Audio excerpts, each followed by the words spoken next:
ಇತ್ತೀಚೆಗಷ್ಟೇ ಹುಬ್ಬಳ್ಳಿಯ ಬಾನಿವೋಣಿಯಲ್ಲಿ ನಡೆದಂತ ರಾಮನವಮಿ ಕಾರ್ಯಕ್ರಮಕ್ಕೆ ಬಂದಿದ್ದಂತ ವಿಜಯಪುರ ಶಾಸಕ ಬಸನಗೌಡ ಪಾಟೀಲ್ ಯತ್ನಾಳ್ ಅವರು ಮಹಮ್ಮದ್ ಪೈಗಂಬರರ ವಿರುದ್ಧ ಅವಹೇಳನಕಾರಿ ಹೇಳಿಕೆಯನ್ನು ನೀಡಿದ್ದಾರೆ ಅಂತ ಆರೋಪಿಸಿ ಮುಸ್ಲಿಂ ಸಮಾಜದ ಯುವ ಮುಖಂಡರು ಹುಬ್ಬಳ್ಳಿ ಶಹರ ಠಾಣೆಯಲ್ಲಿ ಶಾಸಕ ಯತ್ನಾಳ್ ವಿರುದ್ಧ ದೂರನ್ನು ಕೊಟ್ಟಿದ್ದಾರೆ. 10 ಗ್ರಾಂ ಖರೀದಿಗೆ ₹1,000 ವಿನಾಯಿತಿ, ಮತ್ತೆ ವೇಸ್ಟೇಜ್ ಮೇಲೆ 10ರಷ್ಟು ರಿಯಾಯಿತಿ. ಮನು ಜುವೆಲರ್ಸ್, ಕೋಪಿಕರ್ ರಸ್ತೆ, ಹುಬ್ಬಳ್ಳಿ.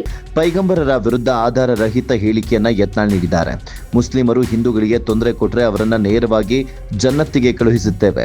ರಾಜ್ಯದಲ್ಲಿ ನಮ್ಮ ಸರ್ಕಾರ ಆಡಳಿತಕ್ಕೆ ಬಂದರೆ ಮುಸ್ಲಿಮರ ಮನೆ ಮಸೀದಿಗಳ ಮೇಲೆ ಸಾವಿರಾರು ಬುಲ್ಡೋಸರ್ಗಳನ್ನು ಹತ್ತಿಸ್ತೇವೆ ಎಂಬ ಹೇಳಿಕೆಯನ್ನ ಯತ್ನಾಳ್ ನೀಡಿದ್ದಾರೆ. ಅವರ ಈ ಹೇಳಿಕೆಗಳು ಮುಸ್ಲಿಂ ಸಮುದಾಯದ ಧಾರ್ಮಿಕ ಭಾವನೆಗಳ ಮೇಲೆ ತೀವ್ರವಾದಂತಹ ಆಘಾತವನ್ನುಂಟು ಮಾಡಿವೆ.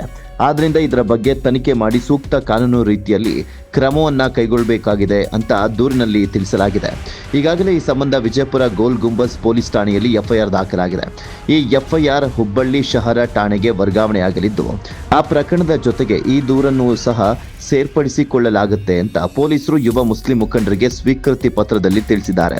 ಅಬ್ದುಲ್ ದೇಸಾಯಿ, ಫಿರೋಜ್ ಪಠಾಣ್, ನಾಗರಾಜ್ ಕತ್ರಿಮಲ್, ಅರ್ಜುನ್ ಪಾಟೀಲ, ರಾಕಿಬ್ ದೇವಗಿರಿ, ಮುಸ್ತಕೀಂ ನಿಪ್ಪಾಣಿ, ಶಾನವಾಜಾ ಖಾನ್, ಕಾಸಿಂ ಕೂಡಲಗಿ, ಸೂರಜ್ ಗೌಳಿ ಈ ಸಂದರ್ಭದಲ್ಲಿದ್ದರು.